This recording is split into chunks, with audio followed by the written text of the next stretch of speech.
Hi, everybody. Merry Christmas and welcome to the Hallmarkies podcast. A Happy New Year, I should say. Uh, we hope you all had a wonderful holiday. And today we are here to do our annual tradition of both talking about previewing the January movies for Hallmark Channel, but we're also talking about a New Year's movie. And today we're going a little off brand. It's going to be fun. We're talking about the Poseidon Adventure, which is quite the adventure. And it's very fun. And I am film critic Rachel Wagner, and Gregg McBride is here. Happy New Year, Greg. Happy New Year. I asked you yesterday, is this year 57, 58, this tradition? I just really love it. And we both look great. I really do look forward to it every year. That's so nice. That's so nice.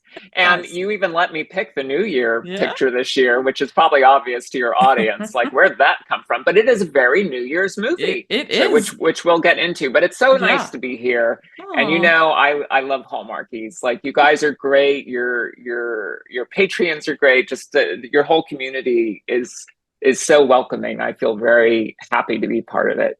Well, I love being it's the like happy I never would have thought that Hallmark movies would overtake my life, but I'm glad that it did, because it's just been a huge blessing.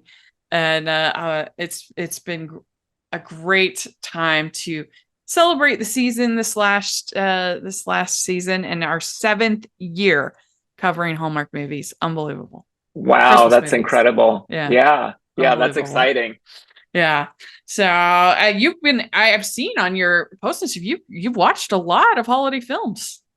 I have. This Yeah. year. No, once November 1st hits, it's funny. I try and do like holiday light, like at the beginning of November, like maybe Gremlins or something, you know, with a Christmas in it, but not full on. Yeah. But then by like November 7th, I'm like, let's just put on Elf, because it goes so fast.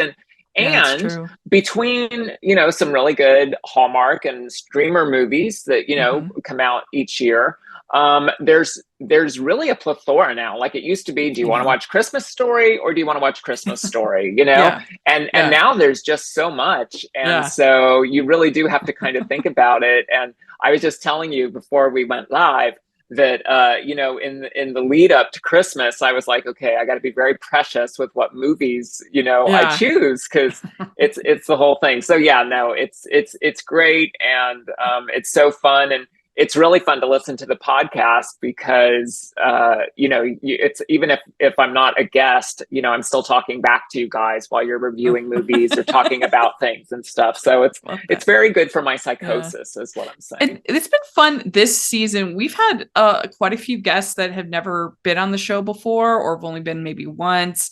I feel like we've had a variety of different perspectives, and it's just been. Yeah, you've had some great gets too. You're not like digging the bottom of the barrel with me anymore. Except for the New Year's show. Would you say, of those classic Christmas movies, of like the you know, the really popular ones, do you have a favorite?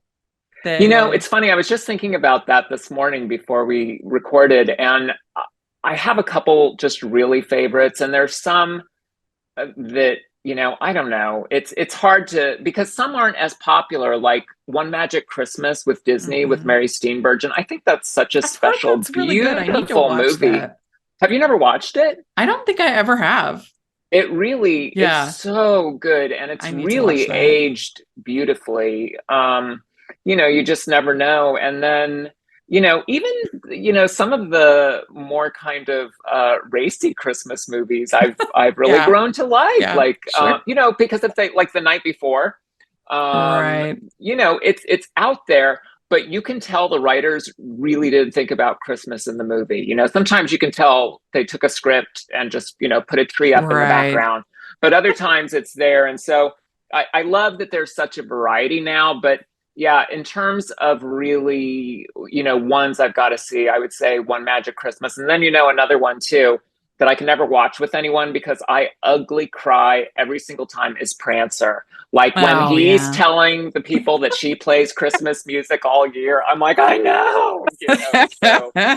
But that's another one too. It's such a beautiful movie, you know. it's really incredible. So well, good. Those are some good choices. All right, well, let's do our little preview for Happy New Year. Happy New Year for the January content. It used to be Winterfest, RIP Winterfest, but now we have New Year's new movies. And we have Love on the Right Course is the first one. And it's Whitney, a struggling professional golfer aiming to qualify for her upcoming European tournament, faces uncertainties about her career's future. Fearing her diminishing professional prospects, she returns to Budapest, where her family owns a golf course. There, she discovers that her father, who has become reclusive following his wife's death, has entrusted the club's daily operations to a laid-back new golf pro, Daniel. Whitney's disciplined approach clashes with Daniel's easygoing style, disrupting her game. This one is directed by Stefan Sciani and writers Brittany Bristow and Dustin Keating. Stars Ashley Newbrow, Marcus Rosner, and Brittany Bristow. So I don't know if this is her first one she's written, but it's kind of fun. What do you think overall of this one? Or what do you think of that summary?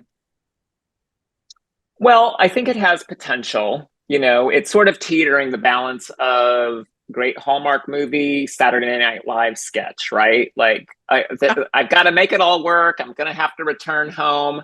You did not hire that super cute, lazy, pro to run your place, did you, Dad? But listen, I love a romantic comedy. So this is a little bit of a wait and see for me, this one. Oh, we didn't even talk about our snowball ratings, Rachel. Not that I'm ready to give it on this, but I'm out of 5. If out of 5 snowballs, how many of anticipation would you give it? I'm not a big sports guy, but I would say I'm going to say 3, and I feel like that's a kind snowball thing because again, I hear golf, and I'm like, golf in January. Yeah. Well, I mean, this movie does not look like a January movie at all. Like there's not any snow. Everything looks summer. I mean, it's ridiculous. They've completely abandoned Winterfest completely. She's wearing short sleeve dress. It's not at all. So that's disappointing. But I give this one 2.5 snowballs. Yeah. It's so funny what you just said about Winterfest. It really is true. And that I'm in mourning. I want to say Winterfest, the last Winterfest we killed it because it was our first show together. Yeah. But the great thing about Winterfest was, and let's get Hallmark on the phone, is you're always a little sad when the holidays are over. Not you've watched 500 Christmas movies, but the rest of us, it's like the magic of the season is gone. And so Winterfest was always kind of a way just to elongate the winter and just the magic of it. And even if it's not multicolored lights on trees, there's still some white lights and, it's frozen and frosty and still kind of fun. And so, as you mentioned, we just seem to be getting further and further away from that. And I think it's a miss on their part because Hallmark is seasonal. Winterfest was like rehab for all of us. That's right. That's right. It's like baby steps to Valentine's Day. To Valentine's, that's right. Obviously, the old regime at Hallmark had major issues. I understand that. But one thing that Bill Abbott and crew were really good at is branding. And I think that the loss of the seasons and just having to be like, whatever we want, here we got short sleeves and sundresses and for your New Year's movie, whatever. I think you lose something. There is something really nice about knowing what you're going to get and getting it. And that is something that really strong branding can provide. And that's something that Hallmark doesn't provide as much anymore. And they've been trying to dip their toes into what I would call women's fiction in the last 2 years. And most, I would say 80% of the time it's failed. Because the problem is that it's just really hard to tell a dramatic, compelling story in 85 minutes. It's really hard. Whereas like a rom-com, you've got all, and even a mystery, the mystery shows, you've got kind of your set beats, right? That people expect you to hit. And so it helps the storytelling kind of clip along because, and so most of the time, these women's fiction movies, these dramas feel rushed and they feel, it's just like, oh man, I wish we had another maybe 45 minutes, hour to really dive into these characters and stuff. And I don't know. I just think that the loss of the seasons and this attempt to go drama has, for the most part, not worked. Yeah, you make some good points. So anyway, we'll see about Love on the Course. All right. Then we have A Scottish Love Scheme is the next up. And this is director Heather Hawthorne Doyle, who's done tons of these. She's amazing. Writer Gina Azzi. Stars Jordan Young and Joe Cameron Brown. So there's new people. And it's Lily travels to Scotland with her mother and reconnects with Logan, a childhood family friend. Unbeknownst to Lily and Logan, their meddling mothers have come up with a plan to set them up. And we kind of have a joke on this podcast that you can't fall in love in a Hallmark movie unless you're in Ireland or Italy. So this is like Ireland adjacent. It's like Scotland. Yeah. UK. Yeah. You have to either be in the UK or in Italy. That's hilarious. With like a few exceptions. There was like a couple in Germany. Maybe a golf course in New York occasionally. Yeah. But what do you think of this? Does it sound fun to you? It sounds like it could be fun if it's done right. And, you know, I think it's in great hands in terms of the director. Yeah, I guess it looks like I'm looking at IMDb. Okay, so it's not, I was wrong in the Joe Cameron Brown, she's one of the moms. She's one of the moms. Okay. They have it listed weird.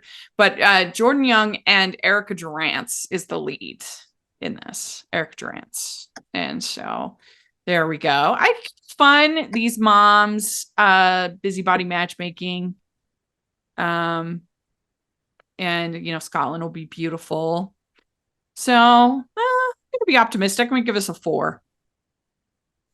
I'm gonna give it 3.5 snowflakes out of 5. But that's a good score. Yeah, that is good. And it's fun to say snowflakes. And also fun is to say A Scottish Love Scheme 3 times fast. Yeah, try that at home. That's right. Okay, so then we have Betty's Bad Luck in Love. And this stars Lacey J. Maley and Marco Cazzini. Cursed from childhood to fail at romance, Betty's relationships have always ended in disaster. But when she meets Alex, she's tempted to try once more. Can true love prevail over a curse? So, yeah, it sounds like it could be fun. Not really feeling the chemistry between these two. I feel like it's sort of an odd pairing, but could be good. Which can pay off sometimes. Yeah, right? that can pay off. I hope it kind of leans into the humor. It feels like something that could be, just even the name sounds kind of funny, and so you know, I was talking about how Rescuing Christmas was so funny to me, and when they kind of lean into the humor, it can really work. They can also really backfire. Like there was one this year called Love's Greek to Me, which really leaned into the like camp, and they did not work at all for me. So you know, that's the risk in trying to be funny. So I'm gonna give this a 3, but I hope it's fun. What do you think? Yeah, I'm gonna give it 3. I'm gonna hope it's a 5. Like if this were a feature, I'd be like, oh, that sounds really cute. Let's go, Rachel.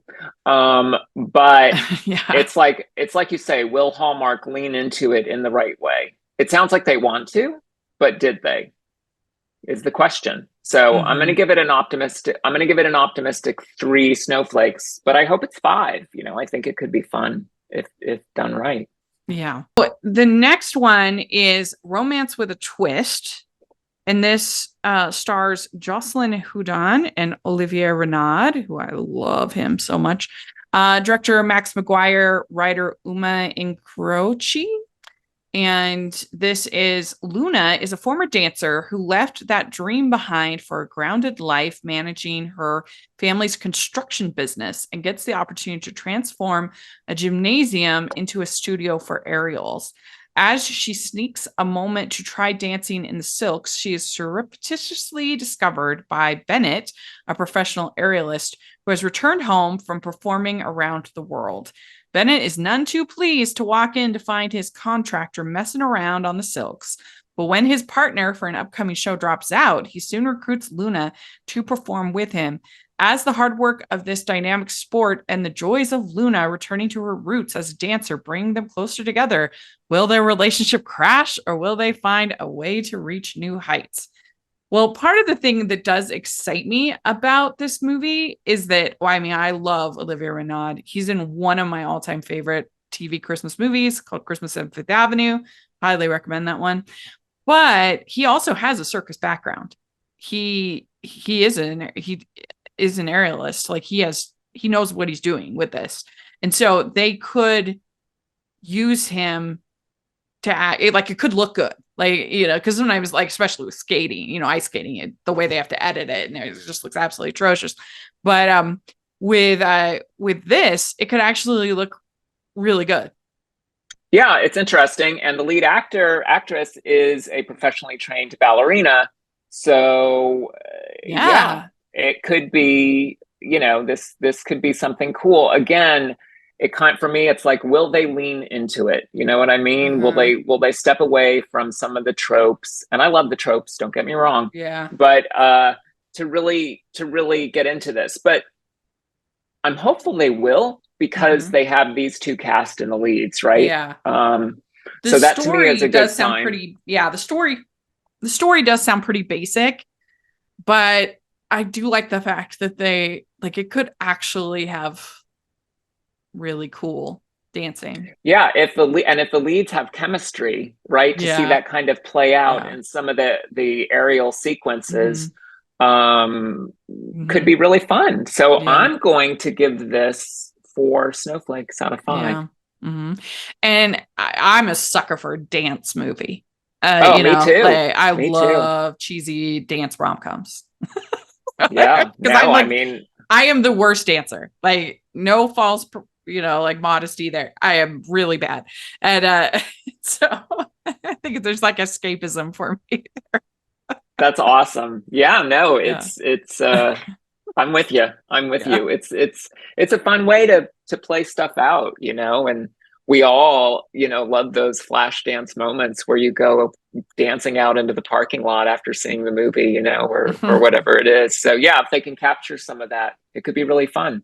Yeah. Did you give your snowflakes on this? Oh yeah, I agree. 4. Okay. Maybe even 4.5. Wow. Because I really love Olivier. He is so charismatic. He's such a great leading man.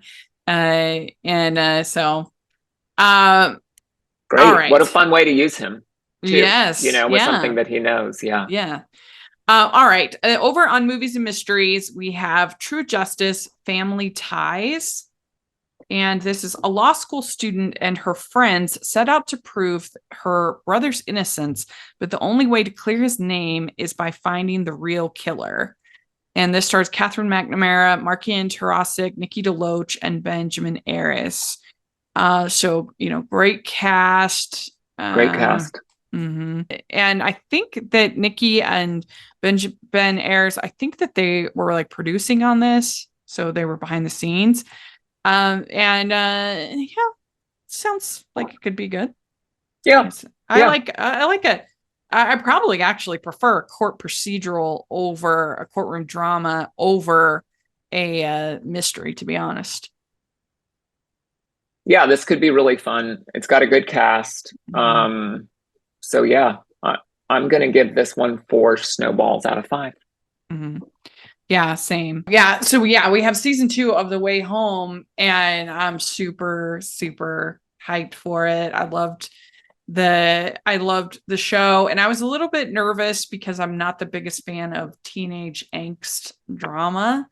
But it was a lot more to it, and the time travel, and it was a really fun show to watch while everybody else was watching it. They sent me the first 4 episodes to preview, but I'm almost hesitant because part of the fun of watching the show was kind of all of us sort of watching it together and being like, oh, did you see that there? That was from 1999, and that was from, whatever, and all the almanac, and you could kind of look for the different clues of what was going on in the different time periods. And I don't know, I thought it was super well acted, and it was just a very, very entertaining show.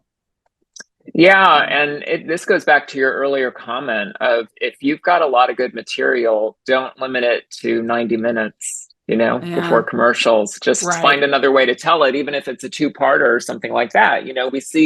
We see Hallmark making little baby steps, with different formats and genres ish.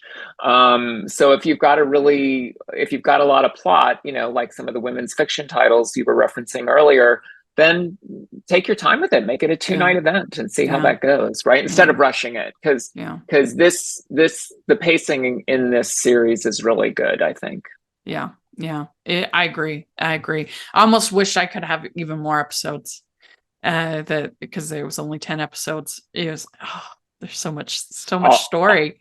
Always leave them wanting more. Leave you wanting more. We'd like to take a second and thank our sponsor for this episode of the podcast. It's author Jennifer Snow and her book, An Alaskan Christmas. In Alaska, it's always a white Christmas, but the sparks flying between 2 reunited friends could turn into red hot in best-selling author Jennifer Snow's An Alaskan Christmas. If there's one gift Erica Sheraton does not want for Christmas, it's a vacation. Ordered to take time off, the workaholic surgeon reluctantly trades in her scrubs for a ski suit and heads to Wild River, Alaska.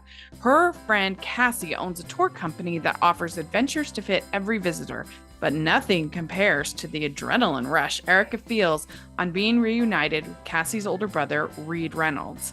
Gone is the buttoned-up girl Reed remembers. His sister's best friend has blossomed into a strong, skilled, confident woman. She's exactly what his search and rescue team needs, and everything he didn't know he craved. The gulf between his life in Wild River and her big city career is wide, but it's no match for a desire powerful enough to melt 2 stubborn hearts. So this holiday season, get your steamy, spicy rom-com fix with An Alaskan Christmas from author Jennifer Snow. And you can find it wherever you purchase your holiday reads or using the affiliate link below. All right, well, let's talk about the Poseidon Adventure for our New Year's movie for 2024. So this movie, yes. And so this movie came out in 1972, and it was directed by Ronald Neame and writers Paul Gallico, Sterling Silpent, and Wendell Mays. And it stars Gene Hackman, Ernest Burgine, Shelley Winters, Red Buttons, the list goes on and on, Leslie Nielsen. And it's a group of passengers must embark on a harrowing struggle for survival after a rogue wave capsizes their cruise ship at sea. So you had selected this. Is this a movie that you, as a favorite of yours, that you'd seen before? Yeah, for sure. When I was little, I used to love watching disaster movies all the time, and I used to get in trouble. My parents didn't want me doing it because I would also get scared, of what was going to happen, even if I was on land. But no, I thought this has always motivated me as a writer, and the first movie I ever sold that got made was a disaster movie called Epicenter about a big earthquake. So for sure, this has influenced me. And I think, remake, good special effects, pretty poor script aside, people are surprised when they watch this because the character work is there. You know what I mean? These are whole characters. And granted, you've got some really great actors. Some, where at the time you could argue that they had crossed their ebb, but that didn't mean, like, you really loved Shelley Winters in this. You know what I mean? And you really, and horror movies make this mistake all the time now, in that you're watching people that you don't care if they get killed or not. You just are not invested with them as characters, but you are really invested with these characters. And, as an audience member, you maybe choose one or two that you really want to make it. And then there's, just when you think somebody's going to make it, they don't. And then also too, just cinematically, like, the special effects are insane in this when you consider that it was, before CGI and all that stuff. So I think it's just a really, really, really compelling story. And then when you then layer into it even, that Gene Hackman plays, kind of a modern, priest who kind of grapples a little bit with what religion is, and that, it's not heavy-handed. It's just sort of layered in there, but, in a life and death situation that would come up. And I think that, you have this great, what in the business they call an elevator pitch, right? Like, oh my God, that sounds amazing. That, this cruise ship gets capsized. They were on the top of the ship. They now have to somehow get back up to the hull before they drown. So that's a great concept. But then when you build meaty characters, good story, and that sort of stuff on top of it, you have something that endures. And, as you and I were talking about before taping, Rachel, you look at the number of Academy Awards this film was nominated for, and that, I think it surprised Hollywood at the time as well. And, people are always crediting Jaws as the first blockbuster, and I get that. But this was kind of that big, grand movie that back then they probably weren't used to having come out, Yeah, I think that you wouldn't see a movie, even if it was made on this quality. I don't know if a movie like this would get nominated. Yeah, even with 10 Best Picture nominations, I feel like we rarely get something that's like so pulpy. I mean, I guess we did get Top Gun Maverick, so maybe that was nominated. So, but it was nominated for 8 Oscars, 2 Best Song, and Best Visual. It was a Best Visual Effects, basically. And you can totally understand that. It was a Special Achievement Award at the time, visual effects, and you can. I mean, the amount of, let's see, how much did they spend? Only 4.6. I mean, I know it's with inflation, but still 4.7 for everything to build these sets. That seems even for 1972, that seems really low. Budget. And one other fun fact is that the movie is still among the 100 highest grossing films ever when you adjust for inflation. And that's pretty incredible. Yeah. I want to ask you, what did you think going into it? Like, were you just kind of open to whatever, or? Yeah. So it made $125 million in 1972. That's a lot. Yeah. That was really good. I think I was actually expecting it maybe to be a little bit more like campy, something like a San Andreas or something like that, that the disaster movies we have now are a little bit more silly, sort of along the almost the Fast and Furious kind of style of filmmaking. And so when this was like, oh, this is a real movie, this is like, they're really trying here to tell like a real story. And so that was refreshing and surprising to me. Yeah, for sure. When I wrote Epicenter, one thing that I was always cognizant of is, could the plot exist without the earthquake? And, they seem to have gone into this in a similar fashion where you do have all these mini plots happening. And then on top of everything else, there's this disaster, and you're then forced to face both the best and the worst in yourself. Yeah. A really good example of a current movie that's got that same energy is the new Godzilla movie, Godzilla -1. is outstanding. Highly recommend it.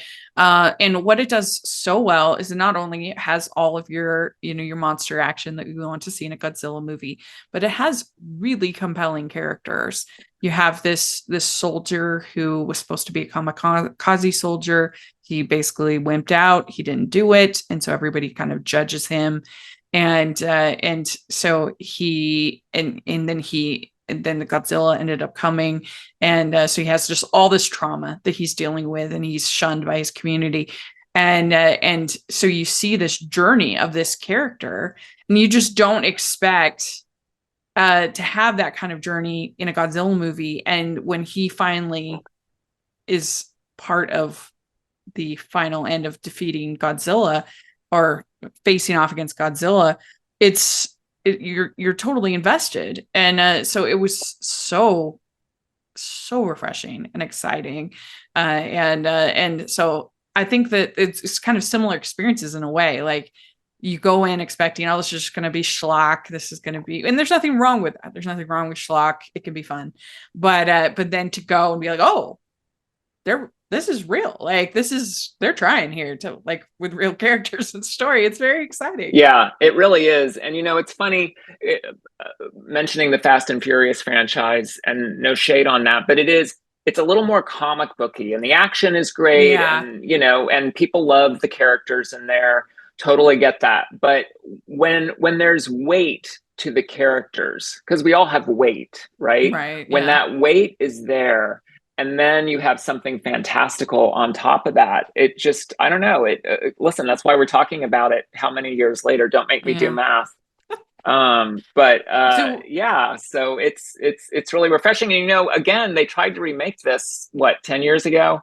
And it was awful, just awful. Great trailer. Good. The trailer was great, but no, it was like, oh my gosh, how can you take that and do this? But it's almost, now thinking about some of what you've shared, Rachel, they almost did the more modern model where there was just much less character work, and there were some good actors in there, but it just didn't work. And, that's to say nothing of just let the classics be the classics. The only nitpick I have with this movie is that I think the title is I know it's based on the book's title, but I think the title is very strange. I mean, it is not an adventure. It's not it should be called like the Poseidon Calamity, or the Poseidon trauma, or I don't know, something out like the adventure. What?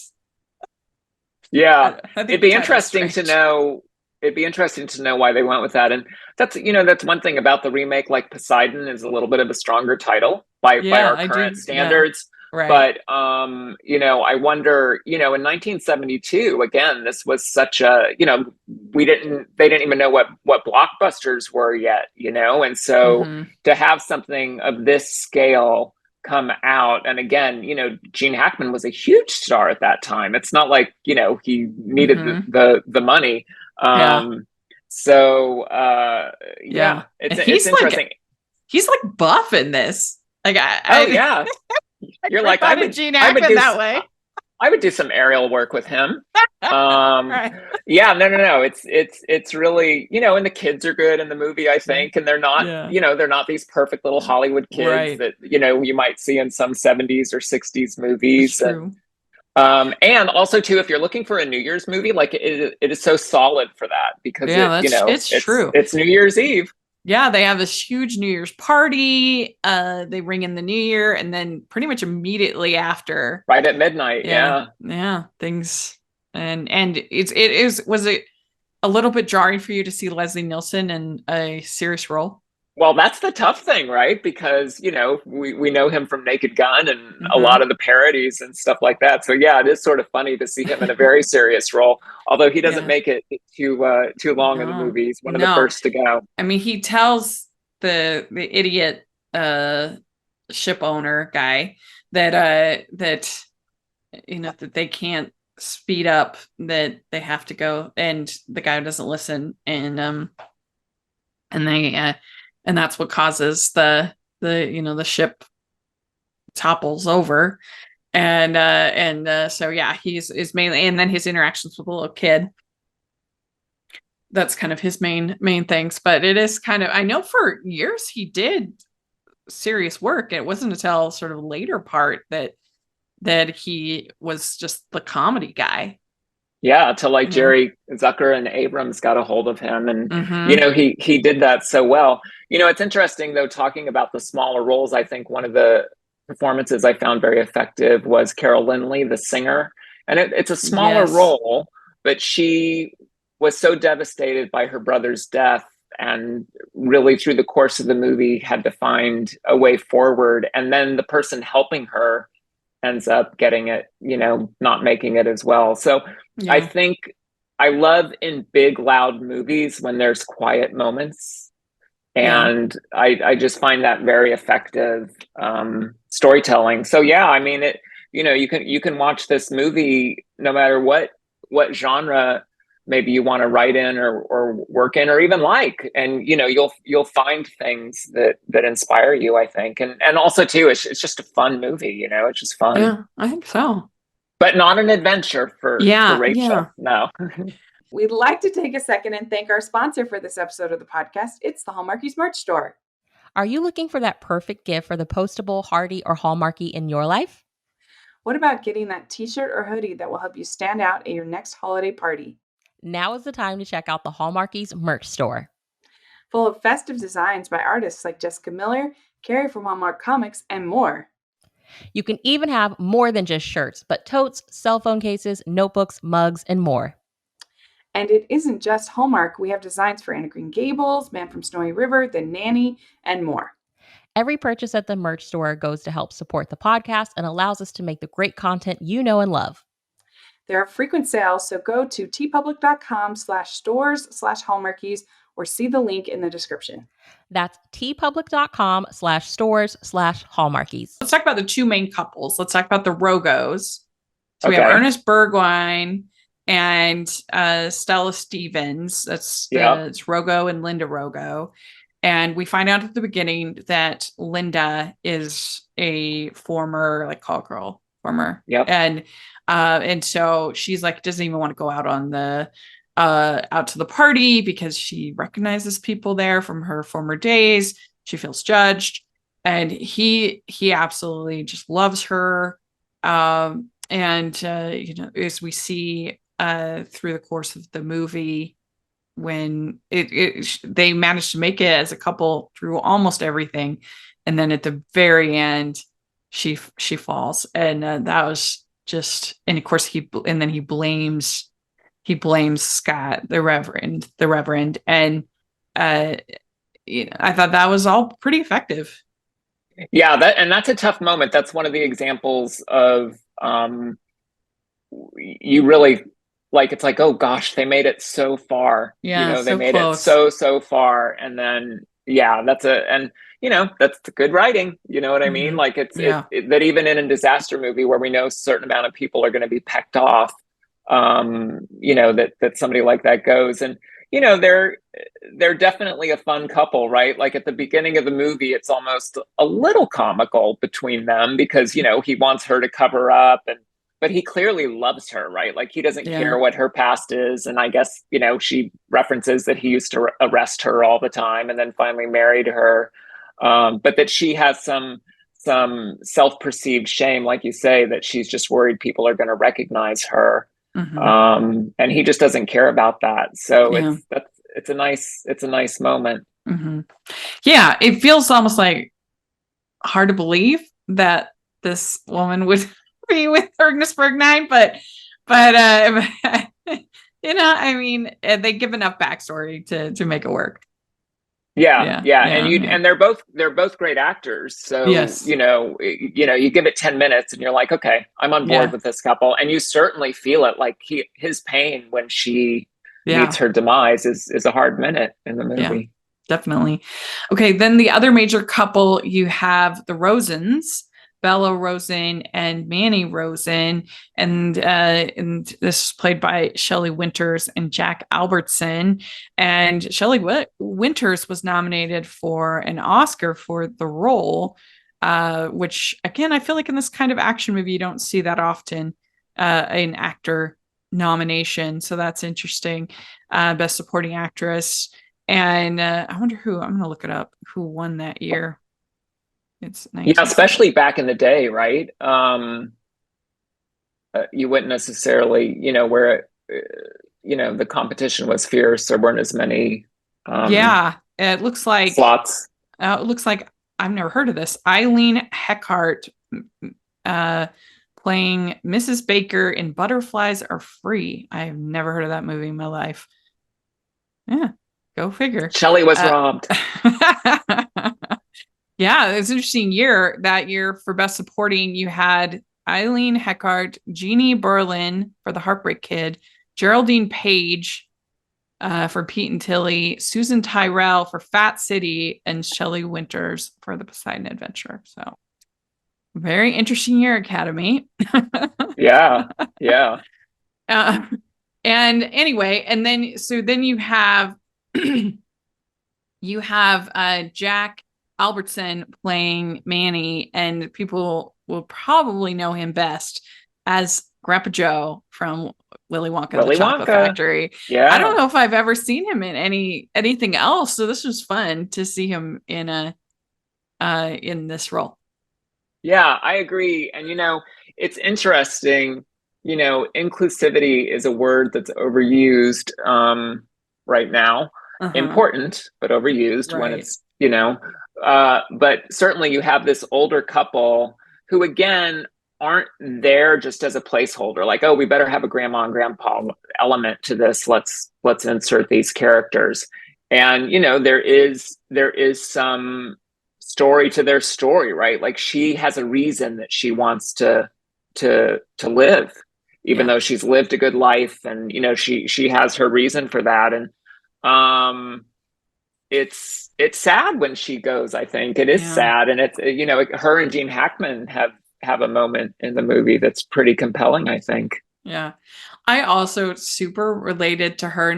I kind of got a little tired of the fat jokes, but I totally related to her secretly being an amazing swimmer.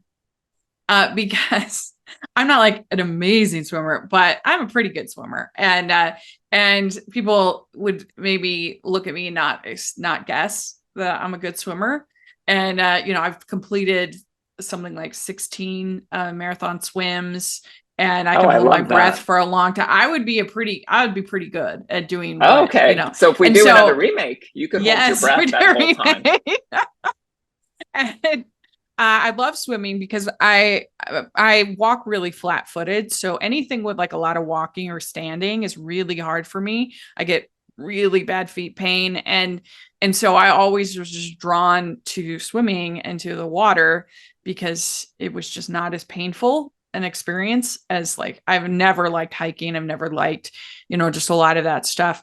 And so it was just something I was always drawn to. And I love open water, being out in, a lake or or the oceans. My all-time favorite. Absolutely love. Wow, these are like Rachel fun facts. Dancing, no. Swimming, yes. Yes. Even if you go on my Rachel's reviews, I have some videos of my open water swimming. You can see it's something that used to be a huge thing in my life, and since the podcast, I'm not able to do it as much as I'd like. But even this year, I did the Bear Lake open water swim, and that was really fun up at Bear Lake. Yeah. They didn't have I've done the Great Salt Lake open water swim. I've done that like 7 times, something like that. They didn't do it this year because it was still so low, even though we had a lot of rain this year. Hopefully next year we'll be able to do it. But the Great Salt Lake is in major, major problems right now. It's a crisis. Wow. They had to remove all the boats. It's gotten so low that it's a big problem. But anyway, it's something I really love, and so I just thought that was a fun little thing for her character that people would not expect someone like her to be a good swimmer. And I'm like, yeah, she absolutely could have been, and she probably was. And so That was fun. Yeah, and again, it's little things that then become organic to the plot, right? And she ends up saving Gene Hackman, right? Like she, which again is a turn, especially in 1972, that I don't know that you would have seen coming, right? Especially Gene Hackman, his action movies at the time and all that stuff. And so, but like you say, it is believable, right? And it's the moment when Grandpa Joe finds out that she didn't make it is a sad one too. And that kind of goes to the underbelly of the piece, and Gene Hackman is the voice for this, but it's like at a certain point you have to make a choice to go on, and are you going to make that choice? And you can apply that to little things in life, to big things in life, to being on a boat on New Year's Eve that's capsized. You could certainly apply it to that too. But and each character kind of has a moment like that of like, am I going to live? Am I going to keep going? And that comes at different times. I really loved the moment you were saying with the singer when her brother dies. It was very sad, but when he says that I would have danced to his song if I had someone to dance with. That was very sweet. Yeah, very sweet little moment. And then too, even one of the pinnacle moments where you have this little ragtag group of people that we're going to go with because we're ragtag too. But then you had the people in the ballroom that were like, no, help is coming. We're going to stay here. You're stupid to go, there's no way through the hall. So it's like, okay, am I going to face the odds, or am I just going to kind of wait it out? Of course, did not end well for the people that were going to wait it out. Well, so there's that, but then also they come across like some like another 25 group. Or so, a group going the other way. And there's a debate. Should we follow them? Should we still go our own way to the bow? And he says, no, they are wrong. And but they're going that way. And he says, well, if 20 people decided to drown themselves, that makes it right. So that would be very difficult in that kind of intense situation. And it's always interesting in any kind of situation how just natural leaders just it's like they can't help themselves. It's like, even if they don't want to lead, like he didn't really want to lead. Gene Hackman's character didn't really want to lead, but just like, you have to, there's like a moral imperative.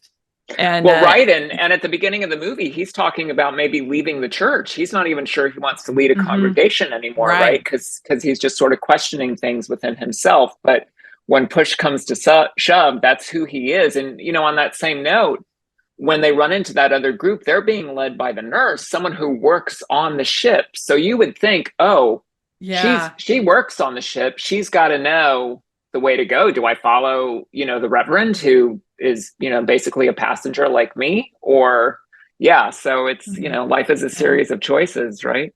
Yeah. And when Linda, when she falls, and he says, Rogo says, I started to believe in your promises you took from me, my Linda, and how much more sacrifices, how much more blood can we make? And that's when you see Gene Hackman hanging from that valve. And I that was pretty, it was pretty good. It was pretty intense. Yeah. And even Pamela Sue Martin's character, who was a teen at the time, I guess, having a crush on him, right? Yeah. Right. And that was a really hard moment for her when he realized there was no getting back from that valve. Yeah, you want another life, then take me. It was pretty intense. Yeah. And then he falls, and now's your chance to do something positive. And this the kid, because of what had happened earlier, he knows that the steel isn't very thick, is thin. And so he tells him that, and then they bang and bang and bang and bang and bang, and that's when you see the blowtorch, and there's only 6 survivors of this huge cruise ship. Yeah, and it's a pretty startling scene even to see them crawl out on on the ship, on the upside down ship, again, for not that they haven't, made great movies forever, Ben-Hur, blah, blah, blah, but the special effects in this are pretty solid, Yeah, they really are. No, they totally hold up.